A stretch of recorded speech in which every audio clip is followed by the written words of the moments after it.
We got some big point spreads in the ACC this week. Who's on upset alert?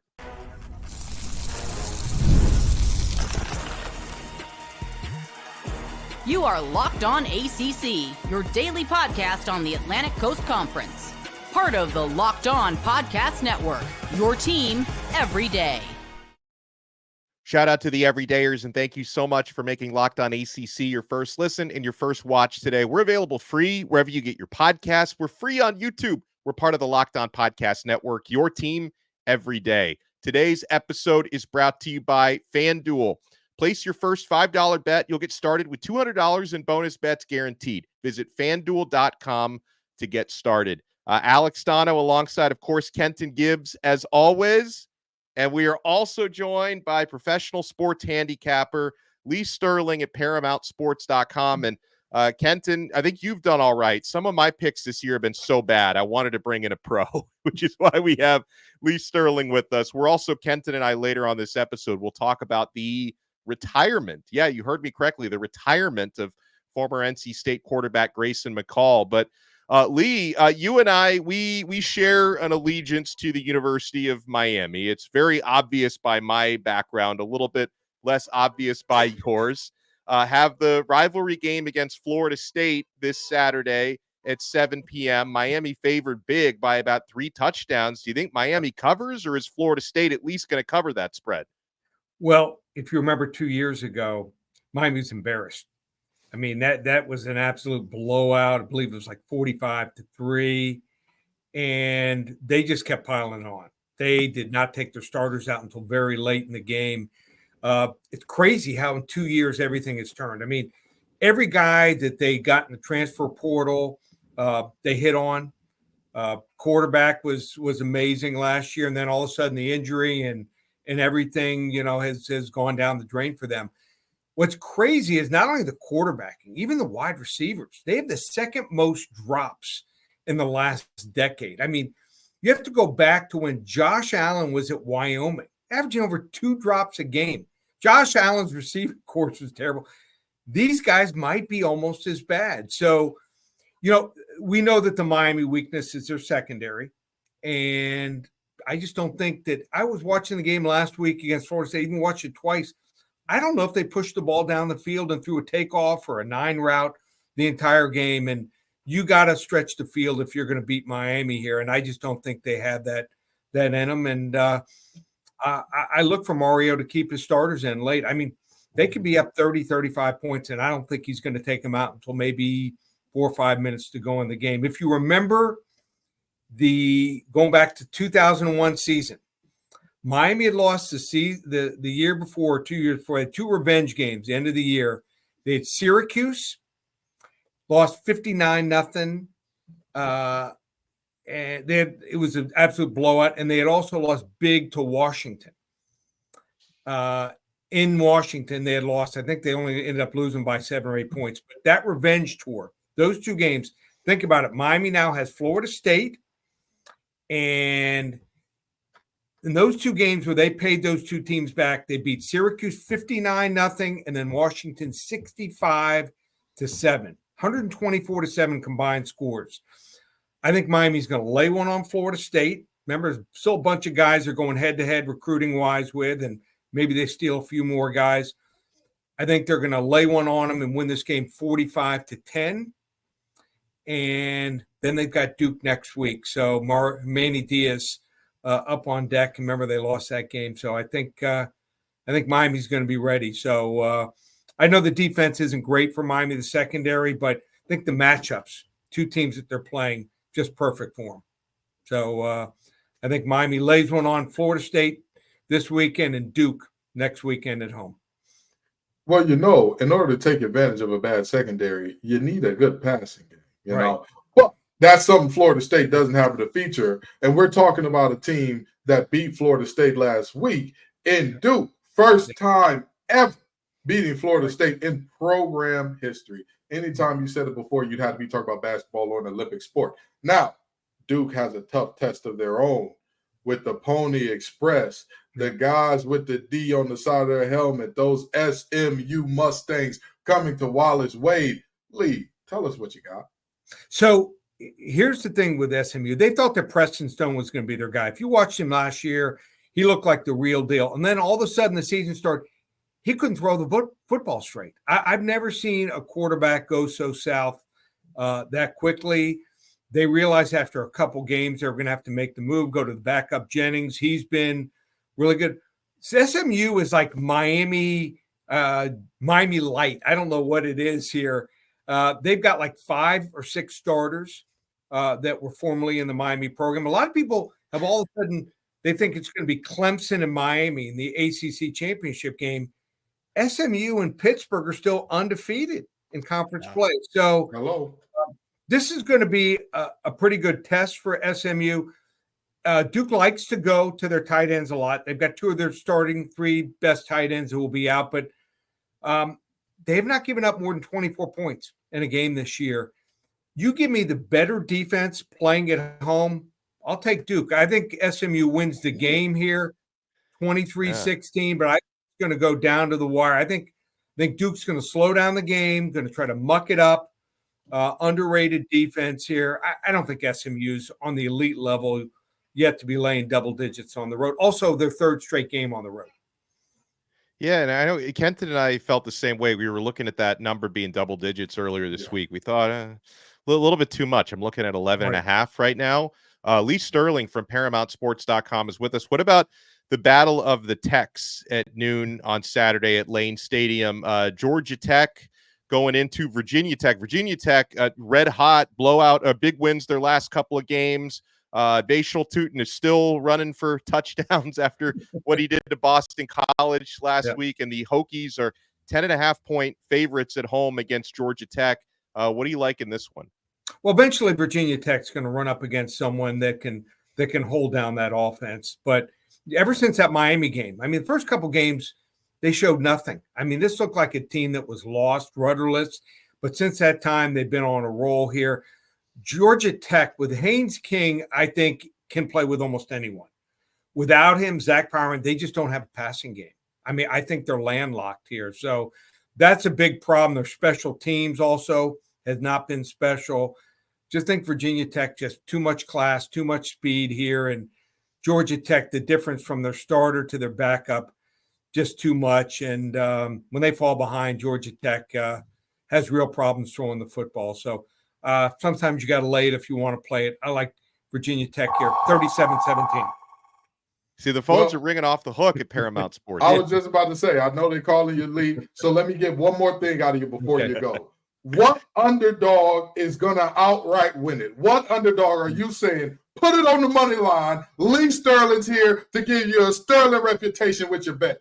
So you're looking for the Kennesaw State special. Exactly. I'm looking for the Kennesaw State. To hell with the Liberty Flames. You know what's going on around here. How about that money line? It was 20-1. For every $100, could have returned $2,000. I mean, wow. Yeah. If only I knew. Yeah. I mean, I like Kennesaw State, but no one saw them winning that game outright. No. So I'm going to give you a game. It's going to be Navy. So Blake Horvath, quarterback for Navy, they can run the football. 10 touchdowns he has rushing. When was the last time you ever saw Navy have more than 5 touchdowns in a year? Never. Probably going back to Roger Staubach. In fact, the kid, Horvath, already has 10 touchdown passes on the year. He's accurate. They got a couple receivers that are good. Do I think their defense is great? No, but they're much better than last year, playing with revenge for last year when Notre Dame wiped them out in Ireland. I don't think Notre Dame's anything special. I know the game's being played in East Rutherford and the Jets and the Giants Stadium, but 13 points? I'm going to put half my wager on Navy, another half on them at 6.5-1 as an underdog. I think the wrong team's favorite here. I like Navy outright. Yeah. I love that. Well, thank you so much, Lee Sterling. You want to make sure you check out his site, ParamountSports.com. He's been doing this at a high level for a long time. Thank you so much, Lee, and enjoy all the games Friday, Saturday, and of course, I know NFL is a busy time for you as well, so enjoy the weekend. Appreciate it, guys. Pleasure being on with you. Take care. Be safe. Love it. Great Pleasure is ours. I mean, awesome stuff there from Lee Sterling. And We have a lot more to talk about, Kenton, on this episode of Locked On ACC, including now, I guess we call him now former NC State quarterback Grayson McCall making what I imagine was a really difficult decision, but a very mature and responsible decision, because contrary to what I may believe, there is more to life than football. You want to keep it locked right here. We are only getting started on this brand new episode of Locked On ACC. Weekend coming up, guys. Trust me, you want to try Z-Biotics pre-alcohol probiotic drink. It's the world's first genetically engineered probiotic. It was invented by PhD scientists to tackle rough mornings after drinking. Here's how it works. When you drink, alcohol gets converted into a toxic byproduct in the gut. It's this byproduct, not dehydration, that's to blame for your rough next day. Pre-alcohol produces an enzyme to break this byproduct down. Just remember to make Z-Biotics your first drink of the night. Drink responsibly, and you'll feel your best tomorrow. Step 1, drink pre-alcohol. Trust me, guys, this works. For best results, make pre-alcohol your first drink of the night. Step 2, drink responsibly. Pace yourself, hydrate, get a good night's sleep. And step 3, enjoy tomorrow. Wake up feeling refreshed and ready to take on the day. Go to zbiotics.com/lockedoncollege to learn more and get 15% off your first order when you use code LOCKEDONCOLLEGE at checkout. Z-Biotics is backed with a 100% money-back guarantee. So if you're unsatisfied for any reason, they'll refund your money, no questions asked. Remember to head to zbiotics.com/lockedoncollege and use the code LOCKEDONCOLLEGE at checkout for 15% off. We are proudly brought to you by Prize Picks. Guys, I have been playing Prize Picks since 2021. I've been having a blast. I think this is now my fourth football season with Prize Picks. I'm terrible at math, but it's been a good time. Guys, Prize Picks is the best place to get real money and sports action, with over 10 million members and billions of dollars in awarded winnings. Prize Picks has made daily fantasy sports accessible to all. Here's what you do. You just pick more or less on at least 2 players on their stat lines for a shot to win up to 100 times your cash. Run your game all season long on Prize Picks. Guys, it takes me sometimes 15 seconds, always less than a minute, to make my selections, and you can now win up to 100 times your money on Prize Picks with as little as 4 correct picks. You just pick more or less on their projected stat line for things like passing yards, rushing yards, passing touchdowns. Basketball season has begun, over-unders on points, rebounds, all that good stuff. Sign up today and get $50 instantly when you play $5. You don't even need to win to receive the $50 bonus. It's guaranteed. So, guys, sign up at Prize Picks. Download the app today and use our code LOCKEDONCOLLEGE to get $50 instantly after you place your first $5 lineup. Prize Picks. Run your game.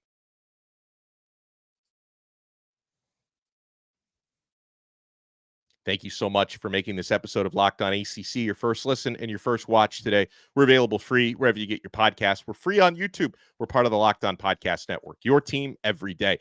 I'd like to ask you, Kenton, as someone who, you're a former NC State football player. You cover the program very closely. Was this out of left field for you? Because this morning I see this headline that Grayson McCall, who, transferred over this season to NC State from Coastal Carolina, is medically retiring due to head injuries, suffered one this season. I didn't have Grayson McCall retiring on my bingo card. Was this something you saw coming? Absolutely. After the injury, after that hit that he took against Wake Forest, multiple hits to the head, one without his helmet even being on. There's no way that you think about him coming back from this. And the most important thing that I want to emphasize here is there's nothing cowardly. There's no cowardice in saying, hey, not at all.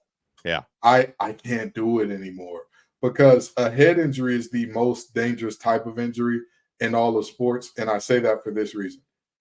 A head injury, I, for example, had 3 season-ending injuries, 2 Achilles tears, 1 bicep tear, right? After each one of those, I knew, oh, look, I can't walk anymore for the next month or 2. I cannot walk. I cannot physically put one foot on the ground in front of the other and move. when I tore my bicep, I couldn't pick up my niece with my left arm. I could not do it. She was a very little girl at the time. I could not do it, right? And so I knew there was something wrong. The biggest and scariest part about head injuries is your body feels fine. Your mind feels fine enough for you to go on and go out there and do it again. But it takes a special type of strength to realize I don't want the shakes when I'm 30. I don't want to be punch drunk before I even go bald. There's, like you said, there's more to life than football. And I knew as soon as I saw that hit, I said, that's probably the last play Grayson McCall ever plays. And we tweeted out from the Locked On Wolfpack the Locked On Wolfpack Twitter page. That's probably how Grayson McCall's not just NC State career, but football career ends. And it turns out to be the case, very unfortunate. Yeah, I mean, like you said, I think it's honestly it shows a lot of courage and also I think a lot of maturity to put the rest of your life before try. And obviously, it would have been complicated for him to continue his football career and all that, but to make this decision, and he wants to be involved in coaching, so he's going to be close to the game. But to make this decision, I can't put the rest of my life at risk to play another snap. I think is incredibly brave. And, as someone who, I'm a Miami Dolphins fan and I've covered the Dolphins a lot over the years. Like I have, and obviously every concussion is different. Every person is different. The diagnoses may be very different, but I have a lot of concerns about Tua Tagovailoa, starting quarterback of the Miami Dolphins, who suffered, multiple concussions, 2 or 3, probably 3, but they said 2 seasons ago, and has suffered a bad looking one this year. I have those concerns about the rest of someone's life. And again, it's not my place to tell anyone you should step away. But in the case of Grayson McCall, it sounds like he made the decision that's right for him. Here's what he said on his Instagram post about it. I battled injuries my whole career, but this is one I cannot come back from. Brain specialists, my family, and I have come to the conclusion that is in my best interest to hang the cleats up. He said, as I feel like my whole world is being taken from me, I feel some sense of contentment. He said, every time my feet hit the grass, I left every single ounce of myself on the field.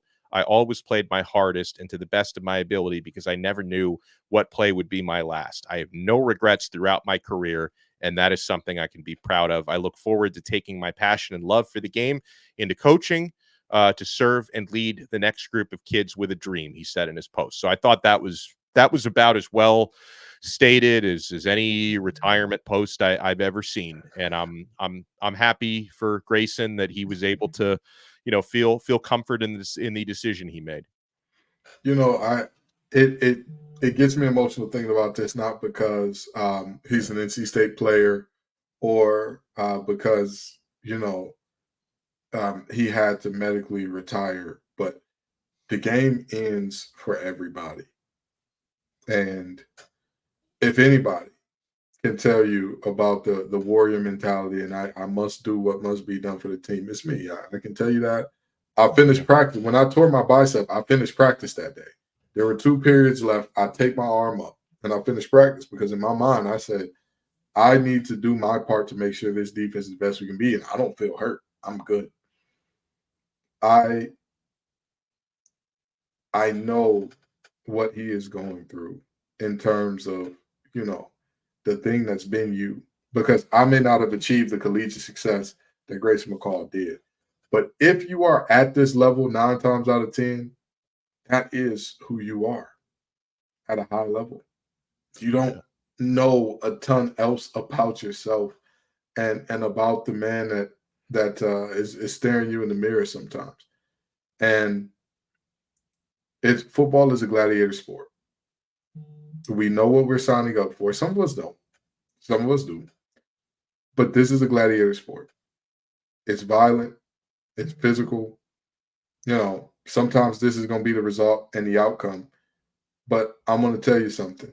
Again, there's no shame in anything that happened with the injury. And I want to emphasize and reiterate another reason of why I'm getting so emotional, because something that he said is something I live by. when my time on this field was done and I had to walk away from the game, I had no regrets about my effort. I wish I would have enjoyed it more. I wish I would have looked at it as like, hey, this is a game and not a job. And like, there's no room for celebration and like live it up a little bit.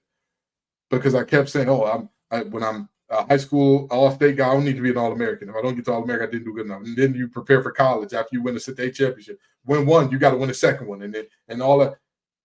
But I'm telling you, these young men, especially guys that lay it all on the line, man, it's that pain that's there. You feel a little bit of joy in it because you're not like some of these guys that, the game ended for you because you couldn't stop acting the ass. You couldn't put the bottle down. You couldn't, respect a young woman when she said no. You couldn't drive a regular speed limit or not get drunk, get behind the wheel. That hurt is also met with, like you said, that little bit of contentment in that I gave it all I had. I gave it everything I had. I don't have nothing else to give the game because, that's just it. That's just it. I gave it all I got. Amen to that. We talked earlier with Lee Sterling about some of the ACC games this weekend, point spreads. I'd like to weigh in, and I'll ask Kenton if you think there's an underdog who's going to outright win a game in the ACC this weekend. And I've also, got something to say before we wrap up a little bit later about, a member of the Miami family that was lost on Thursday. So this is an emotional episode of Locked On ACC. You guys want to keep it locked right here. Even when we get emotional, sports is always our great escape. And it's why I love talking with you guys every single day on Locked On ACC and on Locked On Canes. And I love talking about FanDuel. And FanDuel, I find so much joy in getting action on these games. And, you've got big games in the ACC this weekend. We didn't discuss Boston College hosting Louisville. Louisville are 7.5-point favorites. Can they bounce back after falling to Miami? There's so much action to be had, guys, at FanDuel, America's #1 sports book. And NFL fans, you can start the season with a big return on FanDuel. When you get a hunch in the middle of the game, you can check out the latest stats, view live play-by-play, and so much more right on the same page where you place your bets. You'll get started with $200 in bonus bets guaranteed when you place your first $5 bet. That's FanDuel.com, America's #1 sportsbook. Thank you so much for making this episode of Locked On ACC your first listen and your first watch today. For your next listen, make sure you check out our other shows. Kenton and Grayson do an awesome job on Locked On Wolfpack. I also host Locked On Canes. We are here for you on the Locked On Podcast Network, your team every day. All right, so I'm looking through, Kenton, some of the big spreads this weekend. We talked about Miami at home, 21-point favorites against Florida State. Virginia Tech, 10.5-point favorites against Georgia Tech. Not a full ACC matchup, but Cal, it's a little Pac-12 reunion with Cal hosting Oregon State. Cal are 10.5-point favorites, and Duke are 11.5-point favorites against SMU. Now, I think I agree with Lee Sterling's assessment on that last game, but I don't know. It would not shock me if Duke at home force a couple of turnovers, because that's the Manny Diaz special. He created the turnover chain after all. I think out of all of the big underdogs, not saying it's going to happen, but it wouldn't surprise me if Duke wins at home outright against SMU. I would say Duke is the most likely because they are the best of those teams. Yeah. But SMU is the best of all these teams that have really big lines, other than Miami, of course. SMU is the best. Virginia Tech has a double-digit line. Would you take them over SMU today? No. Cal has a double-digit line. Would you take them over SMU today? No. Okay. So outside of Miami, those are the two teams in the ACC with double-digit lines, and neither one of those teams are playing a team at the level of a Duke. So the team that I'm looking at, and I'm saying, hey, they got a shot. They can find a way. They can kind of do this thing. I'm sorry to say it. There's something about Blacksburg that during the day it's different than it is at night. That's a good point. It's a noon game, right? Yeah. It's just different. Now, if Pyron is their quarterback, there's no chance. There's literally no chance. You know what it's like? It's like New Orleans like in the morning versus New Orleans at like 2 a.m. Yes. Yeah. Bourbon Street at noon feels normal. It's like, it's a normal downtown street. It's something, it's like the Stephen King movie, The Mist, where like all of a sudden, as the lights start to go down a little bit, it just gets there. It's the same way in Blacksburg. And I think if and only if Haynes King is their guy, they've got a shot. But another team, I hate to give them credit, the only team that I'd say no ifs, ands, or buts about it, the Fighting Mac Browns might show a pulse at UVA. They might do. Yeah. They have a chance because I've talked about Calandria and how good he's looked all year. But with that being said, he still hasn't had those Calandria moments where it's just like, what the hell are you doing by and large? If he has multiple of them in a game, because, it's just like a volcano. The longer it takes a volcano to erupt over when it should, the more intense the explosion is. If there's an explosion of turnovers from the Who's, then the Heels could find themselves in a good territory to walk out of there with a win. I like it. I wanted to say something before we finish up this episode, because I found out on Thursday afternoon that Miami running back Mark Fletcher Jr. he lost his father on Thursday. Mark Fletcher Sr. passed away, and this one hit me like a ton of bricks, Kenton. Not only being a dad, just thinking about that, and I know Mark Jr. and Mark Sr. were very close. They had a great relationship, so it hits me hard from that point of view. And then I thought about it, and when I go out and cover Miami practices, I'm always blown away by the turnout of how many parents show up. Like, it's really a lot of the players are very close to their families. And I had the privilege of, it was one of the early practices during fall training camp of walking outside the facility, and I see two individuals wearing Mark Fletcher jerseys. I figured, though, they might be relatives, and it was Mark Fletcher's mother and father. And not only did they, they said hi to me when I greeted them, they both gave me big hugs.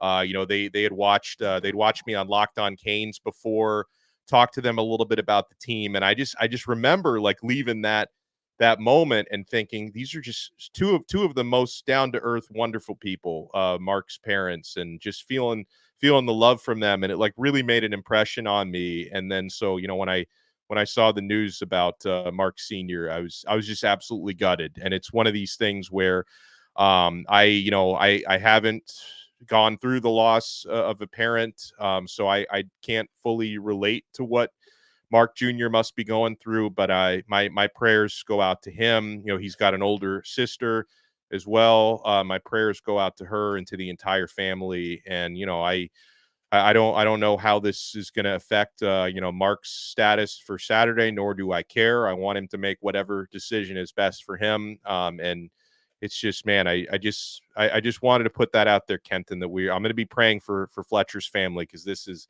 just a hard pill to swallow for me. Yeah, it's always a tough moment to see. At the end of the day, one thing that Donno and I keep the main thing on this show: these young men are people. Right? We will criticize your play. If you do something outlandish, really outlandish, sure, we'll criticize you as a person if it's something that's way out there. But by and large, these young men are just doing their best to compete. They're doing their best to do these things. They're being productive members of society and all that. And I want to take a second to talk about the young man that Mark Fletcher is, because I have not heard anything other than this is one of the most respectful young men you'll ever meet. Yes, sir. No, sir. Yes, ma'am. No, ma'am. A very respectful young man. That comes from Fletcher Senior. That comes from pops and moms instilling those values, instilling those morals, instilling that way of being in you. And you talk about how close their relationship is. I mean, that's your namesake, for Christ's sake. And you carry him with you everywhere by name. Every time you see that JR, hey, a great man gave me this name. And so, our prayers are with the Fletcher family. And that's pretty much all I got to say, man. It's like you said, there are things that exceed football. There are moments that's like, this is beyond ball. This is, the same thing as when I believe it was Tyree from UNC went on to glory earlier this year. You know, it was a similar moment of anybody who knows me knows you'll be hard pressed to find somebody that hates the Tar Heels as much as me. You'll be hard pressed to find it. There are things that are beyond football, you know. And so from all the families that are going through losses, dealing with losses, and, you know, going through those things at this moment, our thoughts and prayers are with you all. 100%. We appreciate everybody, by the way, for making Locked On ACC your first listen and your first watch today. You know, prayers to Grayson McCall after making his difficult decision. Prayers to the Fletcher family. Huge thank you to Lee Sterling from Paramount Sports for joining us. He is Kenton Gibbs from Locked On Wolfpack. I am Alex Donno from Locked On Canes. We'll have a lot of games to review the next time we talk to you guys on another episode of Locked On ACC, part of the awesome Locked On Podcast Network. Your team every day.